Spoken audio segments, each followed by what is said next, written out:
Good afternoon, everyone. My name is Kesani Aisha. Our presentation is titled Crime Prediction and Hotspot Analysis Using Machine Learning. So this project focuses on how data-driven and machine learning approaches can be used to support crime analysis and decision-making.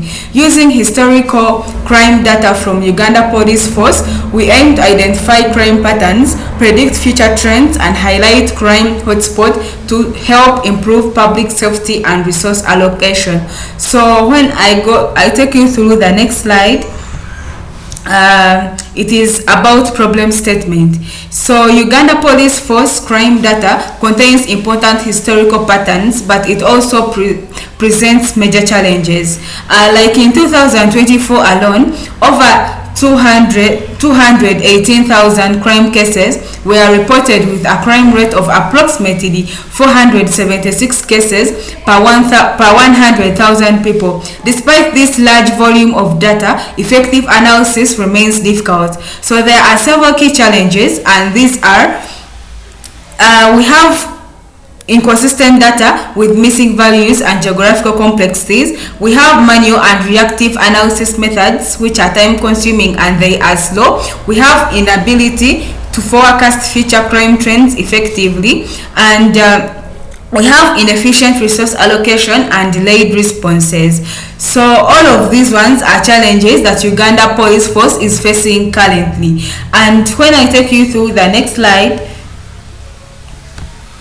which are project objectives. So the main objectives of this project is to use machine learning to improve crime analysis and prediction. Specifically, the project aims to analyze historical crime data to identify patterns and trends, predict future crime occurrences, and detect crime hotspots. In addition, the system is designed to support data-driven decision-making by law enforcement agencies, enabling better planning, faster response times, and more efficient use of resources.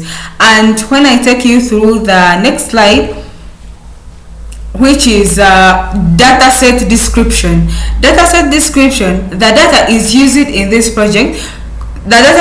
this project consists of historical crime records collected from police reports. It includes information such as crime type, location, time, and frequency of incidents. Before analysis, the data undergoes cleaning and pre-processing, including handling missing values, standardizing formats, and organizing location data. So this prepared data set serves as the foundation for training machine learning models to detect patterns, predict crime trends, and generate meaningful insights.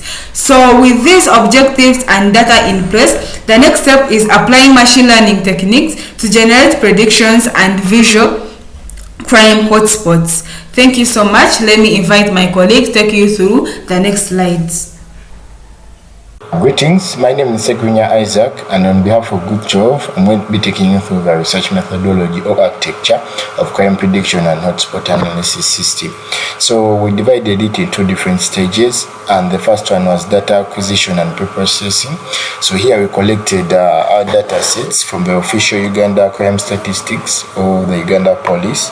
Then we did the cleaning of the data, of the normalization of the data, such that we get accuracy. We maintain accurate data and predictions. Then the second one, the feature engineering and EDA. This is the second stage, extracting temporal or spatial features, analyzing the crime patterns and identify the key predictors. Then machine learning modeling. So here you train the models that are going to help us with the prediction and rate. It's more of a technical part. Then to move to the next stage, the spatial cluster and the hotspot analysis. So this one we are applying the key means and the bit scan to identify the high risk geographical areas. For example, I can the GIS system that land surveyors use, where it specifically identifies or focuses on a geographical area. So to move on to the final stage, which is the visualization, the dashboard development. Here we're making sure that the user interacts with a platform where in form of dashboards where you can read the values. To move on to the next, the machine learning approach. Predictive models, we're going to use random forest neural networks, XGBoost, and the K-means and DBScan. So DBScan for them, they are for partial clustering for the hotspot analysis. Then the remaining ones are for the predictive crime. Then evaluation metrics, we're going to use predictive models and clustering. We're going to use the cell hot score and the Davis Borough index. So I want to show you how these stages are going to apply. We have data acquisition layer. I've told you it's the first layer. Here focusing on the national, regional, and area, data. Then the data pre-processing layer, cleaning, normalizing it, and encoding. Then the feature engineering and the EDE layer. Then for each temporal, spatial, and the crime type features being captured. Then we have the machine learning and the hotspot detection layer. I've taken you through those. Then also visualization and decision support layer. The heat maps and the dashboards that the user interacts with. And we also have the feedback loop, so which is going to be between the data processing and the machine learning models. Thank you very much. Everyone, my name is Manja Daniel. I'm here to take you through slide 7 and slide 8 on behalf of group 12. Thank you, Segrinia Isaac, for taking us through your part. Let me start with the technology stack. Here on the technology stack, we're going to be talking about crime prediction and analysis project uses a multi-stage system with machine learning and GIS visualization. The tech stack includes programming and libraries, which include Python with libraries like Pandas, NumPy, Skitlearn, and XGBoost. Next, I'm going to talk about data processing. Here, we are going to talk about Pandas and NumPy for cleaning and managing crime data sets. Then let me move on to machine learning. Here, we talk about Skitlearn, XGBoost, and TensorFlow for forecasting and clustering.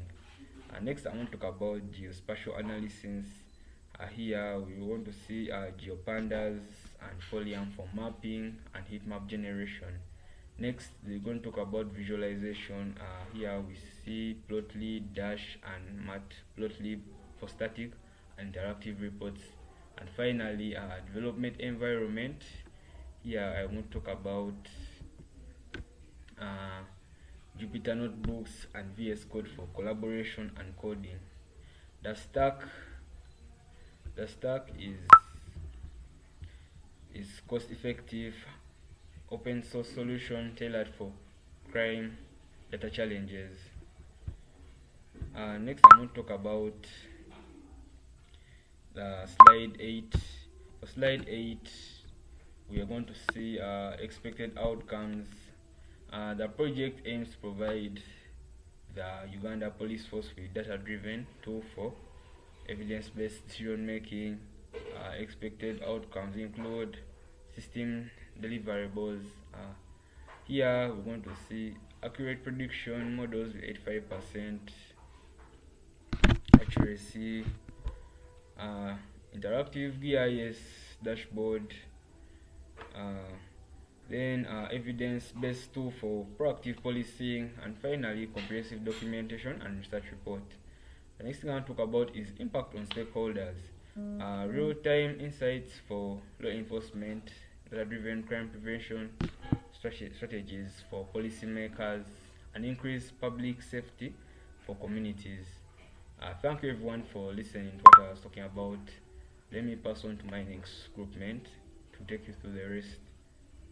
Have a nice time. Hello everyone, my name is Abanyere Cindy and I'm going to continue from where my colleague has stopped. We're going to look at I'm going to take you through our project timeline and budget. We have outlined a 16-week project timeline for our project, and under the first week, the first to the second week, we're going to do the literature review and data acquisition, shall like research existing work and gather data about it so that we can help us better our project. Then the third to the fourth week, we are going to deal with data processing and exploratory data analysis, and which me and my group members will clean and analyze the data to understand it better. Then, in week 5 to week 7, we shall be developing the model and carrying out all the necessary activities needed, including model development, deployment. Yeah. Then weeks 8 to 10, we shall be carrying out hotspot analysis using the GIS, which is the Geographic Information System. And then we shall visualize this data geographically to enable us develop a substantial system that is a system that is up to the standards. Then shall week 11 to week 13 we shall deal with system integration and the dashboard. Then here we combine all the components and create a dashboard. Yeah. Then we shall create the dashboard for easy visualization. Then week 14 to 16 we shall deal with document and submission, whereby this will enable us to include everything in the project, where like every detail of the project, and enable we shall submit a final result of our work and our progress and everything that is needed to know about the project. Then down we have our estimated budget, yeah, which is 1,350,000 shillings, Uganda shillings. Moving on, we have this slide generally concludes our project, summarizes the project, and it also outlines the key contributions. This project aims to transform law enforcement in Uganda, and this is going to be done by bridging the gap between reactive policing and proactive crime prevention using data-driven intelligence. And our key contributions in this project are in such a way that it's going to be the first comprehensive machine learning-based crime prediction system for Uganda, and this will help to predict crimes so that we can aid in preventing them. Then integration of predictive modeling with spatial hotspot analysis, and this will help the law enforcers to prevent crimes, and through the predictive modeling, which will help to identify the hotspots and help to prevent them. It's also a scalable framework adaptable to other regions and contexts. In other words, it can be used, it can be deployed in other environments, and it can also be used and adapted in different systems because of its flexible nature. And it's an evidence-based tool for resource optimization and strategic planning in such a way that it's cost effective, since you already know what areas are prone to specific crimes. Yes. And in case of any questions, please feel free to reach out to our group leader with Manager Daniel on his student's email, and then our supervisor, that's in his email address as well. Thank you.